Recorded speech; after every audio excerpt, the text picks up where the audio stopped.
Can't I just buy the new house first and pay it off when my old one sells? I actually hear this almost word for word from about every move up seller I sit down with here in Orlando. And the honest answer is yeah, you actually can, but there is a cost to it that nobody names out loud. So by the end of this video, you'll know exactly what that cost is and whether it's worth paying for you. If you're thinking about making a move, maybe the house that fit your life 10 years ago doesn't fit anymore, you've probably run into this problem. You don't want to move twice and put half your stuff in storage. Ideally, you'd love to just buy the new house first, move once, sell the old one after. Clean and easy, right? Here's the wall that you hit. To buy the new house, most people need the money from their current home. And in this market, if you make an offer that depends on selling a house, we call that a contingency, that isn't even listed yet, most sellers won't even look at it. I see it all the time. If your home is at least under contract, yeah, okay, maybe. Not even on the market yet, forget it. So it feels like a trap. Sell first and you're scrambling to figure out where you'll live. Buy first and nobody takes your offer seriously. Today I'm going to walk you through both paths honestly, including the tools that make buying first actually possible, and the story of the time one of those tools cornered one of my own sellers. I'm not going to sugarcoat that one. Real quick though, before we dig in, half of this decision comes down to one number, what you'd actually walk away with when your house does sell. Not the Zillow number, your actual net number. And I built a free calculator for exactly that. The link is down in the description. Take 2 minutes, get your number, and everything else in this video will make a lot more sense, I promise. Okay, let's get into it. So back to the question, can you just buy the new one and pay it off when the old one sells? Yeah, that's a real thing. It's called a bridge loan and it's been around forever. And in the last few years though, companies like Knock have modernized it. Here's the shape of it. The program taps the equity in your current home so you can make a strong offer on the new one with no home sale contingency attached. You move in on your schedule, the old house sells empty behind you, and some of these programs even cover the payments on the old house for a stretch while it sells. Sounds like magic, right? Well, it's not magic. It's a tool, and tools have a price. Now hold that thought, because before I tell you what it costs, I want to be fair to the other path. Because honestly, for most people, the other path is the right one. Selling first is the unsexy answer, and it's the right answer for most of the folks I work with. Let me make that real with a made-up example, but it's the shape I see all the time. Say there's a couple in College Park. The home sells around $550,000. They still owe a good chunk on the mortgage, so the equity they're pulling out is basically their entire down payment for the next place. In that situation, every dollar matters to them. So what do? We sell first, but we time it. The goal is to close on the sale of your old home and the close on the new home on the same day or within a day of each other. You sign the papers on your old house in the morning, the payoff happens, and you close on the new one right after. The moving truck goes from driveway to driveway. Now, does that always go smooth? Of course it doesn't. I've had sellers whose stuff sat in pods or the moving truck overnight, and they got a hotel room and they just kind of dealt with it. This is something we talked about before they made this decision. Sometimes we can negotiate a lease back where the buyer lets you rent your own house back for a few days or weeks after closing. But honestly, that only really works when the buyer has the flexibility, and plenty of them just don't. So the honest picture of selling first is this. We'll probably land both closings on the same day, and worst case, you spend a night in a hotel where your couch sleeps in the truck. And notice that's a cost too. Selling first has its own tax. It's just paid in one uncomfortable night instead of months of carrying costs. If money matters to you more than months, if you looked at your real net number and thought, I need every bit of that, then sell first, full stop. There's no shame in the unsexy answer here. Most of the time, it's what I'd tell my own family to do. Okay, so who is the buy first path actually for? Here's the way I want you to think about it, and I call it the convenience tax. Those bridge programs, what they're really selling is convenience. No open houses while you're living there, no strangers walking through your bedroom on a Saturday morning, no double moving, no storage units, no timing panic. You move out on your schedule and the house sells empty and staged behind you. And your offer on the new place, it has no sale contingency. And in a market where sellers toss contingent offers straight into the trash, that alone can be the difference between getting the house and losing it.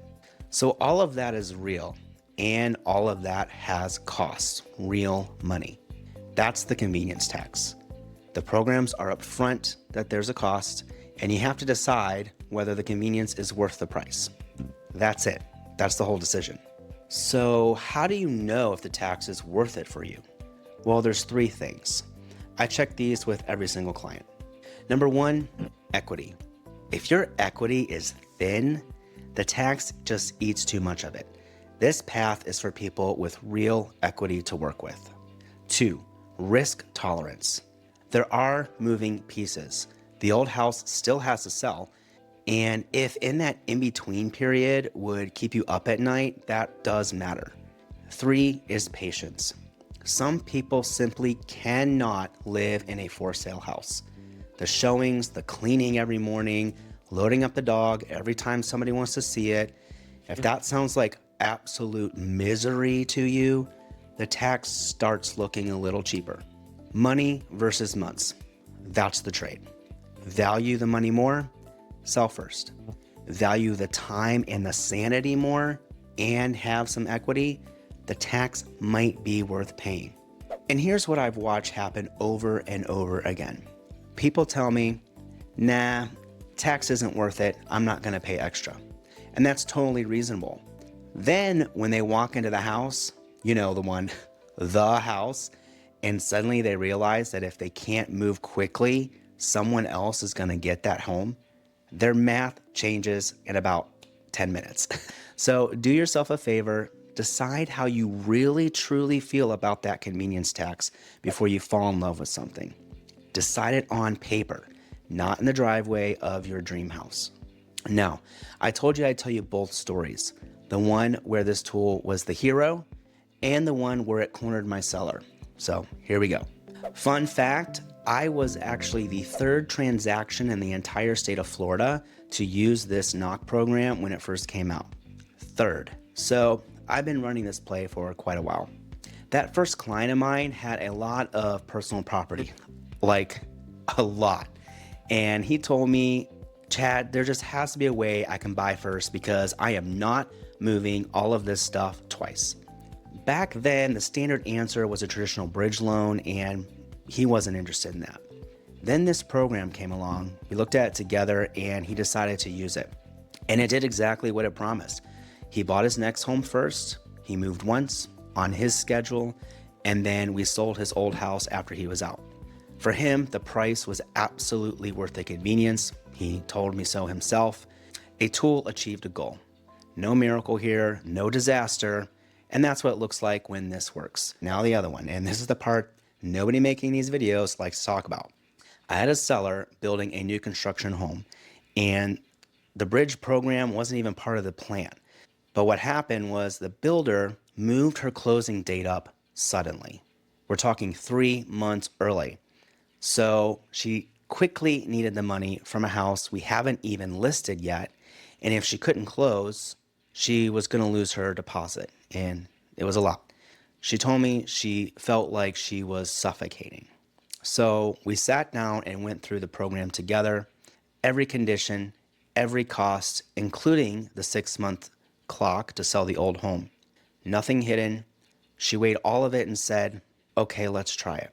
And when she qualified, she told me that she felt like she could finally breathe again. Her deposit was safe, moved in, hero moment. But then the house didn't sell inside the 6 months, and that's a whole nother video. Now, the program comes with a backup offer. If it doesn't sell, we'll buy it. And when it came time to execute that offer, they didn't. To be fair, they more or less tell you up front that this isn't really meant to be used. And at the time, I was told they didn't even have a team in the area buying properties. And that may have changed, but that safety net you think you're standing over, we want to ask exactly what happens if the clock runs out. So clock done, backup offer not happening, and of course they still wanted their money. So I brought in one of my preferred lender partners. These folks specialize in fixing really challenging problems, and every single curveball I've thrown at them, they found a solution. They replaced that bridge loan so she could pay the program completely off. Then we rented the house out. I helped her place the tenants. We ran the numbers, and today that property is an income generator for her. It worked out, but it went through a valley you want to know about before you sign anything. So the same lesson from both stories is this. This is a tool with conditions, all disclosed, all knowable, and one promise you should never lean your whole plan on. My job is to walk you through every condition and every cost, and then be quiet. I'm not here to sell you a bridge loan. I'm here to help you evaluate all of your options. If you take one thing from this video, please take this. The market does not decide whether you sell first or buy first. Your agent shouldn't decide that either. 3 things about you decide it: your equity, your risk tolerance, and your patience. Money versus months. Sell first is the unsexy default, and it's usually right. Buy first works. I've been running it since it first got to Florida, and it charges a convenience tax. And you want to decide whether you'll pay it before you fall in love with the home. And a little tease, some of my clients looked at this and picked door number 3, which we didn't talk about, which is keep the old house and rent it out. That's a whole nother video of its own, so I'll save that for next time. Start with your number though. Seriously, grab the calculator below in the description and find out what you'd actually walk away with, because that number decides half of this. And if you want to sit down and map out your order, sell first, buy first, what your equity actually allows, reach out and grab a 30-minute call with me. No pressure, no pitch. I'm an open book, and I generally love helping people figure this stuff out. Thanks for hanging out with me. Go unlock the door to what's next. Take care, y'all.